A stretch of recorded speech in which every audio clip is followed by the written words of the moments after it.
Welcome to Friday Focus for the 3rd of October, 2025. I'm Rudyard Griffiths, chair of the Monk Debates, joined in studio by my co-host, Janice Gross-Stein. Hi, Janice. Great to be with you, Rudyard. Beautiful sunny day out there. Marvelous weather that we're having in southern Ontario. I wish I could say the same about the storm clouds brewing over various parts of the world. It has been a frenetic week, so great to catch up with you today. So many different issues that we could touch on, from the president's bizarre speech to his generals and what the heck that was all about. Obviously, we've seen increasing tension between European countries and NATO and Russia, drone incursions. But I want to start with the Middle East. It's your deep area of expertise. We saw this press conference and the outlines of a so-called agreement between President Donald Trump and Benjamin Netanyahu about how to end the war in Gaza. We're a number of days later. We have the president threatening basically to unilaterally side with Israel as soon as Sunday if Hamas is not willing or able to agree to the terms as set out at that press conference. Where are we at, Janice? And more importantly, what are the odds that this agreement will survive the reality of this conflict and its seemingly intractable nature? To start with a very small, granular, Hamas is going to respond by Sunday. They've signaled that they will respond by Sunday. And what they're doing is finding a way to say yes, but, which is what I expect they will do. They will accept the agreement to avoid being responsible for yet another escalation. But the buts are around two big issues.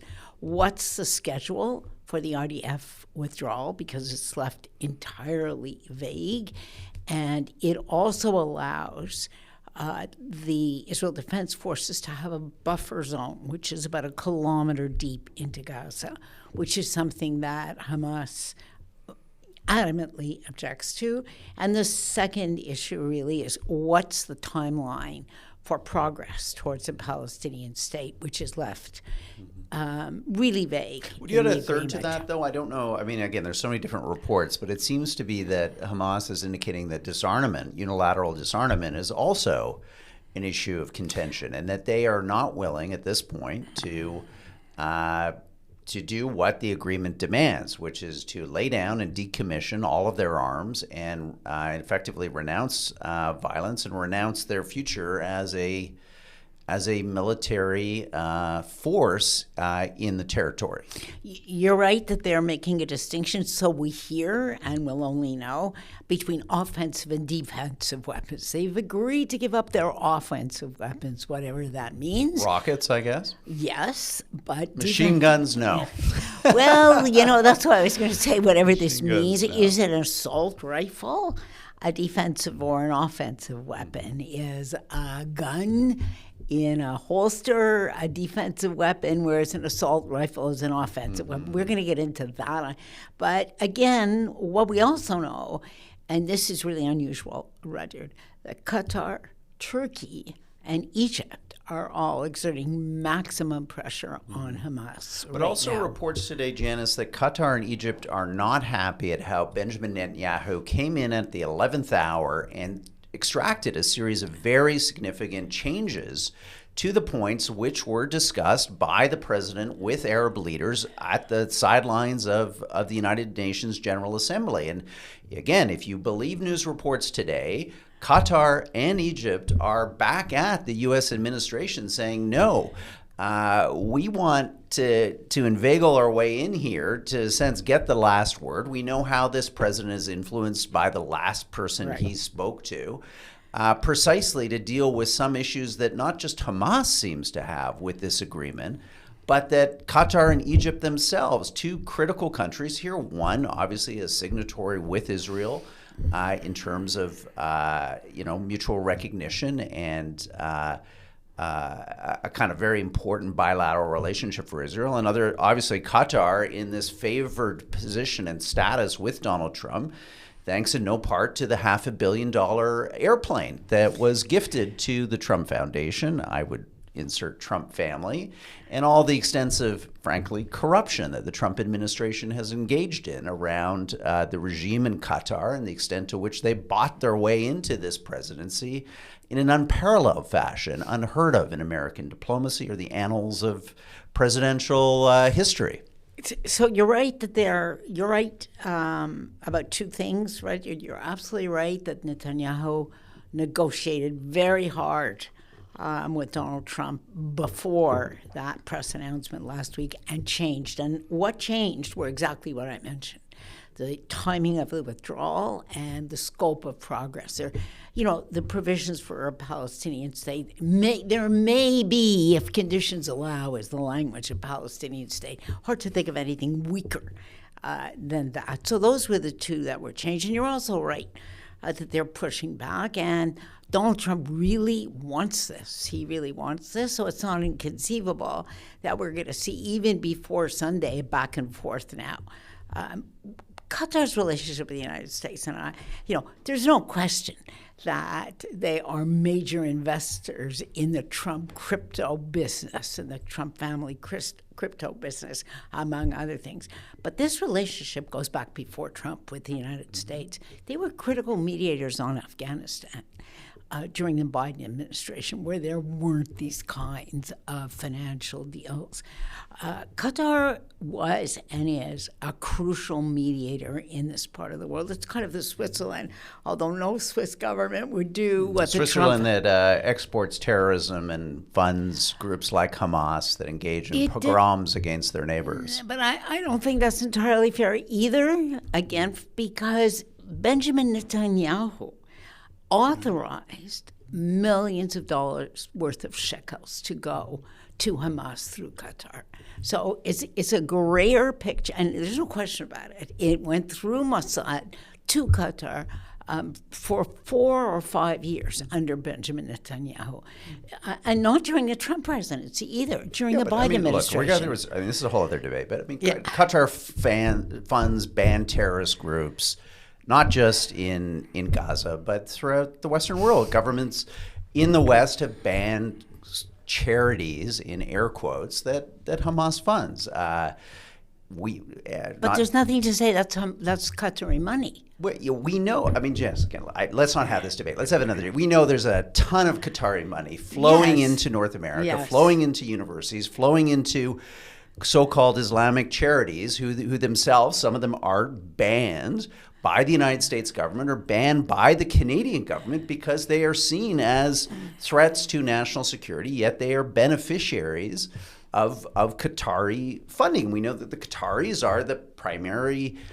funders. They have the bankroll for the Muslim Brotherhood internationally, and there's many things about the Muslim Brotherhood that are kind of not particularly aligned with Western interests or maybe even the future of the region and what we might hope for in the United States. But let's sidebar that because I think we're getting distracted in talking about the legitimacy of Qatar and I guess you're a fan of Qatar and would I'm not a fan. I'm not a fan. Defend Qatar, whereas I'm a little more maybe skeptical about their contributions to the region and more importantly their impact on the West. Roger, I'm not a fan, but there's no agreement without Qatar. Let's just understand, if you believe that the imperative right now is to stop this war, and Palestinians in Gaza are speaking out about that.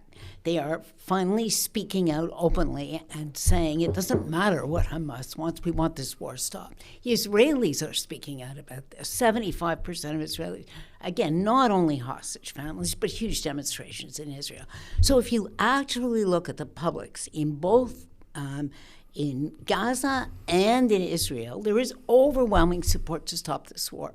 To be blunt, that doesn't get done without the active mediation of Qatar because it's one of the few that has credibility with the Hamas. Well, I would just say so far Qatar mediation really has not done very much over the last 2 years. We'll see if it's finally maybe the 20th time we get lucky and the Qataris bring it on home for everyone else.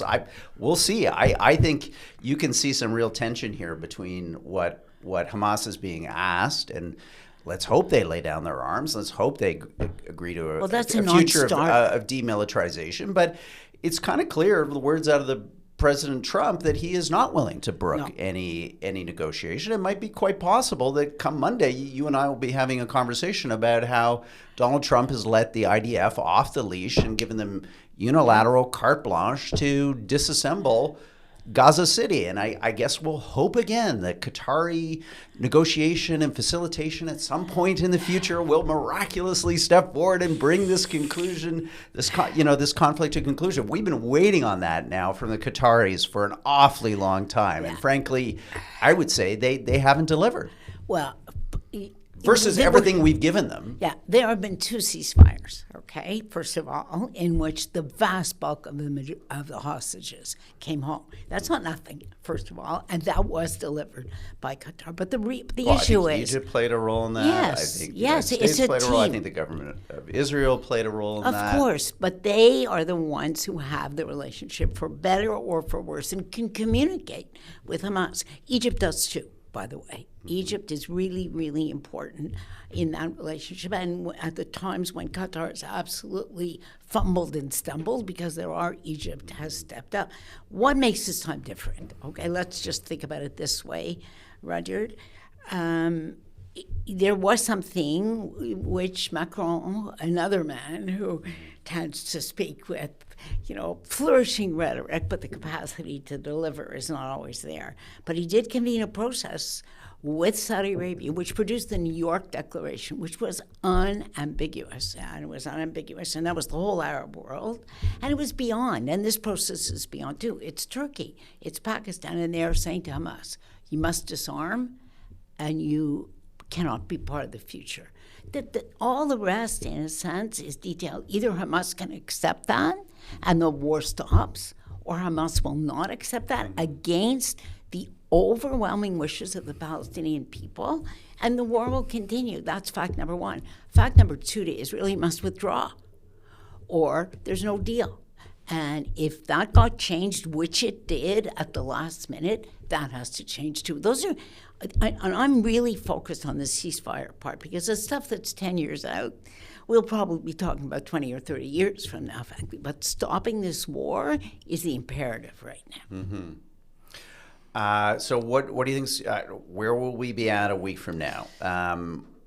What is your bet? I'm going to say that I think we will not have an agreement by Sunday. I think the president likely will do what he does, which is his usual kind of, on one hand this, on the other hand that, and yes, the Israelis can proceed, but I'm keen to continue to have a conversation, and we'll be back in the middle of this. I'd be very surprised if by Sunday Hamas renounces not just a political future for itself, but more importantly, a military future, and that we somehow have some kind of total surrender, total victory. It would be an amazing outcome. It would, in a sense, give Israel and Benjamin Netanyahu a complete victory in terms of their war aims.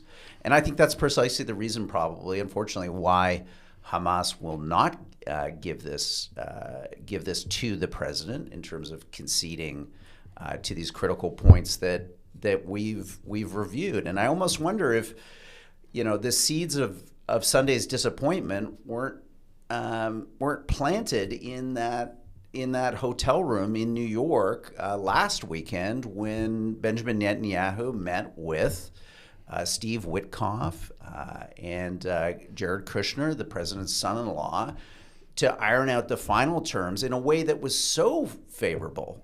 Don't get me wrong, I'm all for Israel asserting its interest in having basically everything that it wants and Hamas nothing, but those agreements, those principles as they're set out, really are they not, Janice, a complete defeat for Hamas and something close, if not a total victory for Israel? And therefore, how can the Trump administration or any of us reasonably expect that that's actually getting us towards what we want, which everyone agrees is an end to this war?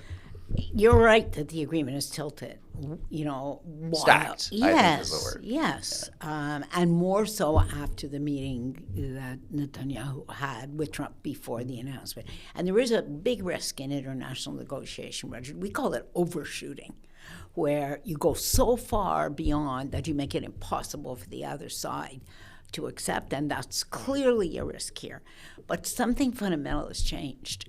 As outraged as the Arab world is, and they are, at what Israel is doing in Gaza and has done in Gaza, and there's no words to describe that outrage, they are equally livid with Hamas.